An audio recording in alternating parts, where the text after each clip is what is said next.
Hey everybody, it's Generalkidd here. How's everyone doing today? So for today's video, we got another batch of 10 new bugs and glitches on the latest version of Halo the Master Chief Collection. And again, this is a big part of this is to help like 343 track down as many bugs as possible in MCC, because now they're making a huge effort to fix MCC and improve it and stuff. So figured I'd make these to help out, and also so you guys can see some interesting bugs and glitches here and there. But anyways, let's get right into it. So the first glitch we're going to take a look at is the missing decals and signs and stuff on the mission Pillar of Autumn in Halo 1. And really this bug actually affects a lot of missions, but it's more noticeable on missions like this. So as you can see here, when I switch to classic mode, all the signs, the numbers on the wall, the floor signs, they're all missing. And classic graphics. No numbers on the wall, no signs on the floor. Now, some of you may be thinking, especially if you haven't played Halo 1 very thoroughly, you might be thinking, oh, it was always like that in Halo 1, right? It was never meant to be there. Well, that is actually not the case. The signs were actually supposed to be there. And the reason why this glitch happens is because if you play through the whole mission, or most of the mission, in anniversary graphics, and then when you get to that part, you switch to classic, any like decals or like signs on a wall and stuff, they will all disappear. Like they won't even have spawned there in the first place if you played up to that point in anniversary graphics. But if you play up to that point in classic graphics, pretty much from the start, see, they'll all be there. All the signs on the ground, the numbers on the wall, pretty much every. I guess they are. I'm pretty sure they are called decals. I could be wrong, but yeah. See, they're all there. All fine in classic mode. When I first noticed this, like I kind of noticed it before, but I never really clicked until like quite recently. I thought it was like a bug where it was like completely missing and it wasn't there on like the OG versions of Halo 1 or something like that. But apparently I was wrong, and it is a bug with Halo Anniversary where if you play up to that point in anniversary graphics, you switch back, then it's missing. Likewise, a similar thing happens on mission 343 Guilty Spark. And like I said, this affects other missions, but I wanted to point this one out specifically because this one's a little more famous. And I now understand why this happens. I believe it was like another YouTuber. I want to say it was Luke the Notable. I'm not entirely sure. But somebody did point out this issue on MCC about how in Halo Anniversary, the blood on the walls in this elevator shaft is missing. And I will show you what it looks like in the original in a bit.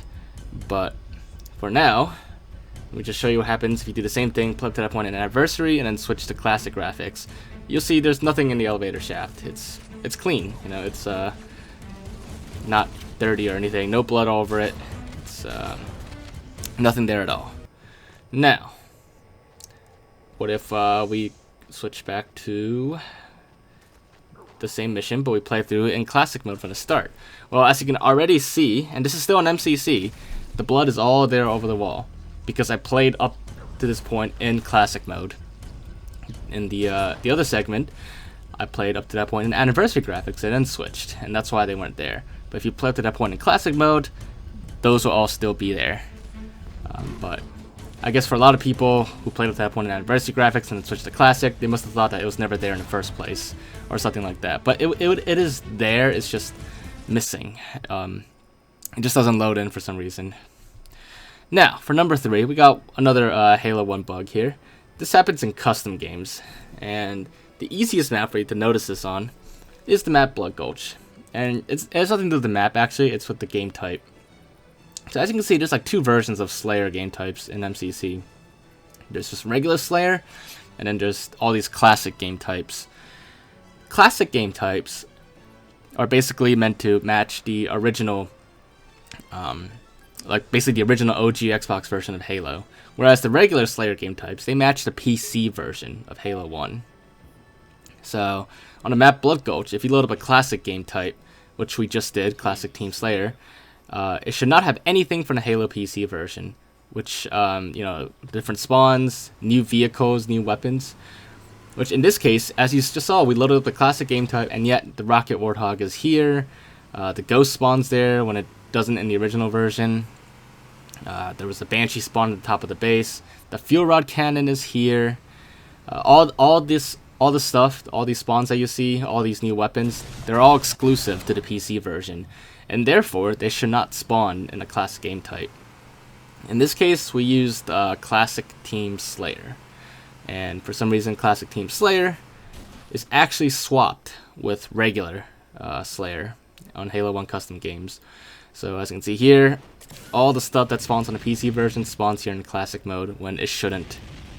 Classic game types are supposed to match the original Xbox version. And let me just show you how it's swapped. So we're going to switch back to the regular Slayer game type now. And regular Team Slayer, I should say, actually. And then it's only swapped with Team Slayer and Classic Team Slayer. All the other game types work correctly as intended. But here in regular Team Slayer, as you can see, it's actually the original Xbox version of Team Slayer. No ghost, no Banshee spawns atop the buildings, no, rocket warthogs, no fear rod cannons, nothing from the PC version at all in this version of the game type. So it's a little weird. I guess it's probably more of an oversight.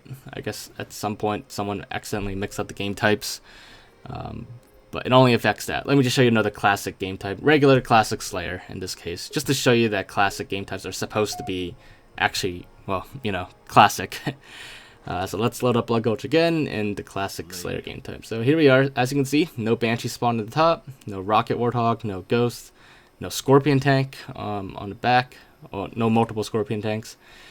And yeah, that's basically what a classic game type is supposed to do.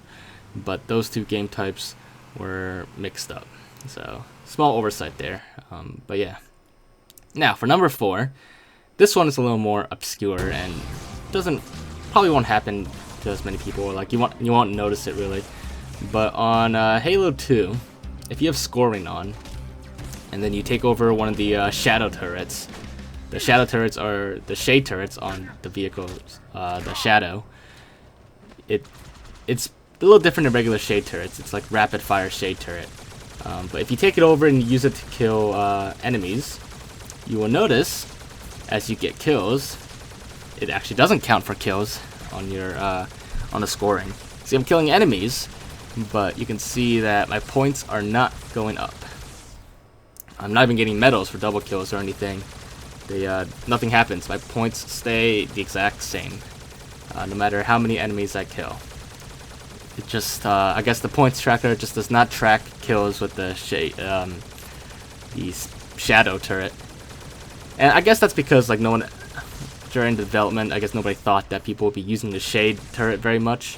But I'm sure some people do use it from time to time, just to mess around with something and get extra points. But you cannot get any points with the shadow turret. Even, like, destroying other vehicles. And actually, just another issue where if you blow up shadows, you also don't get points for killing shadows. They don't count for any points at all. But anyways, let's end the game and let's take a look at the post-carnage report for that mission. So here you can see I only have 1 kill the entire game, even though I just killed a bunch of ghosts and grunts, elites, and other vehicles with the shadow turret. And my tool of destruction is just the melee.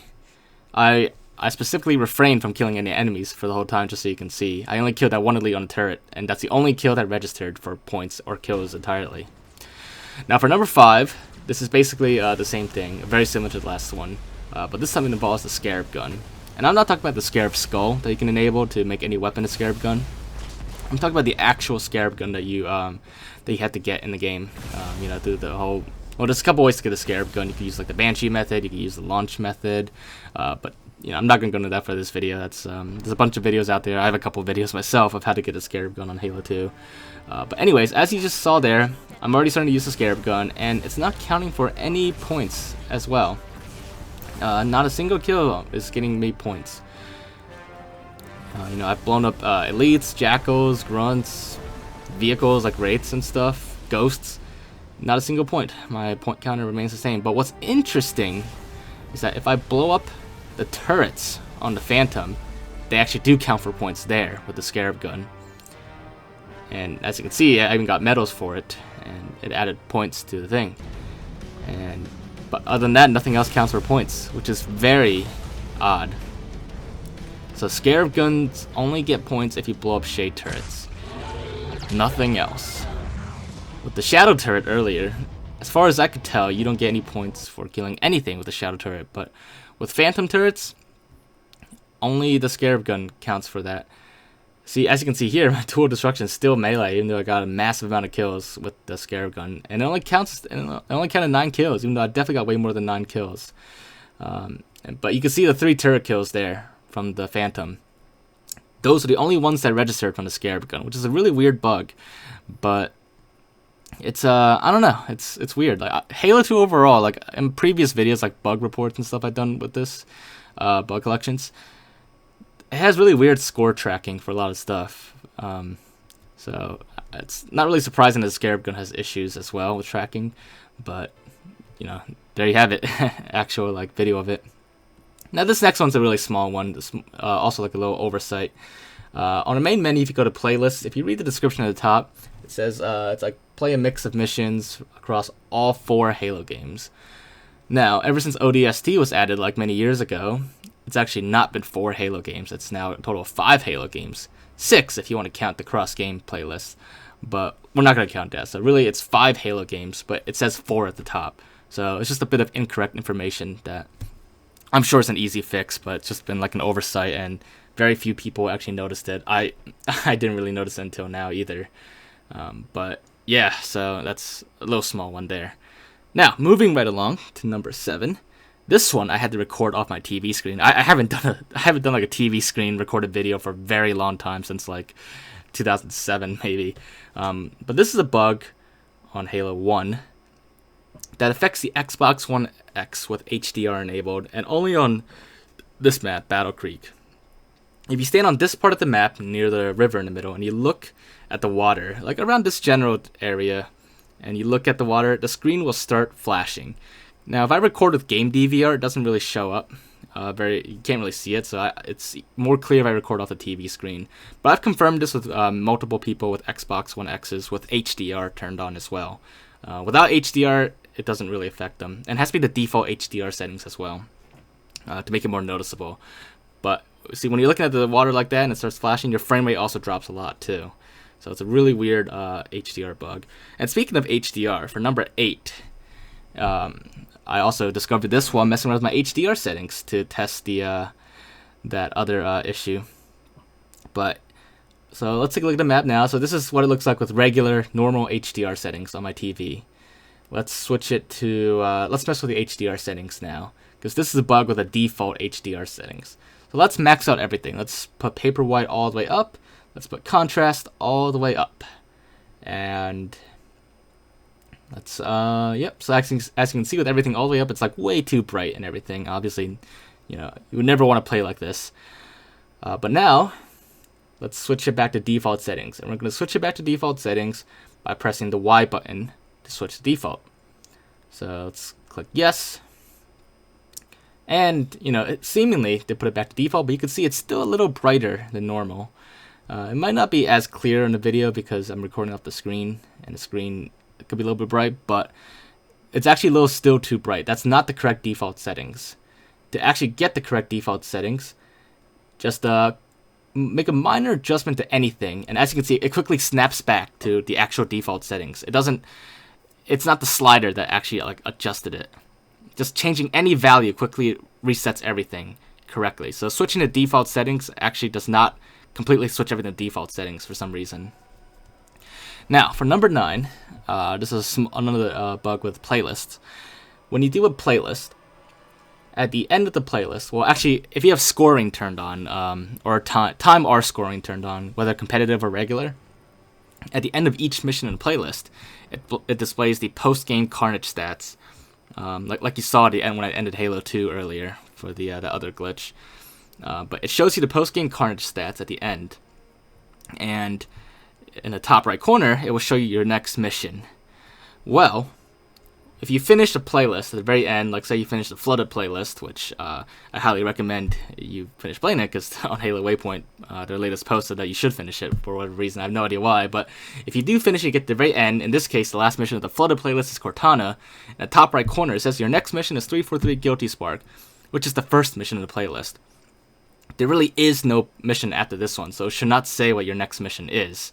But for some reason it still does, and it loops back to the beginning, which it doesn't actually loop back, but it says that it's going to when it has no reason to. Now for number 10, this one's kind of like the Halo 3 wonky physics that I did in the previous video, where Marines like kind of fly around if you like shoot them. But in this case, this happens on Halo 2, where it has its own wonky physics. And the easiest way to observe this, to see the wonky physics, is during the gondola part on the mission Quarantine Zone. If you come up here to the top, this is like a speedrun tactic where you just like hide up here and just kind of like wait it out, because you can't really do much to make the gondola ride faster. But if you just stand up here and wait it out till you get to the part with the elevator where you go upwards, this is where you can see the wonky physics.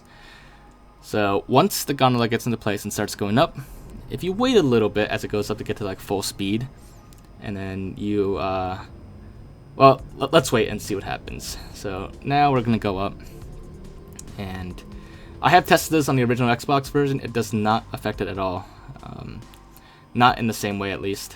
But anyways, once it starts going up, if you start jumping up and down and maybe like doing a little bit of crouching, you'll notice that you'll first of all, you'll be very bouncy, but after a little bit, once it's at full speed, you'll be like floating there, and you'll be sliding around, as you can see.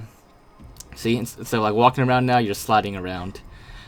But here's where the wonky part begins. If you crouch down, you get bounced up really high, and it goes pretty high actually. And I think if you have like feather skull on, you go even higher as well. But this does not happen on the original Xbox version of Halo 2 at all. If you do the same thing, nothing really happens. You won't get shot into the air like I am right now. So it's a really like weird physics bug for Halo 2. Anyways, so that wraps it up for today. That is all 10 of the new bugs I found so far on the newest version of Halo, the Master Chief Collection.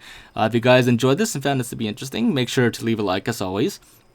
And if there's anything else you want to check out, or any other bugs I missed that you want to show me, or you want me to pass along to the right people to fix it or something like that, just let me know in the comments, or reach out to me and I'll take a look at it and I can look into it as well. But other than that, make sure to subscribe if you haven't already, and I will see you guys next time. Bye guys.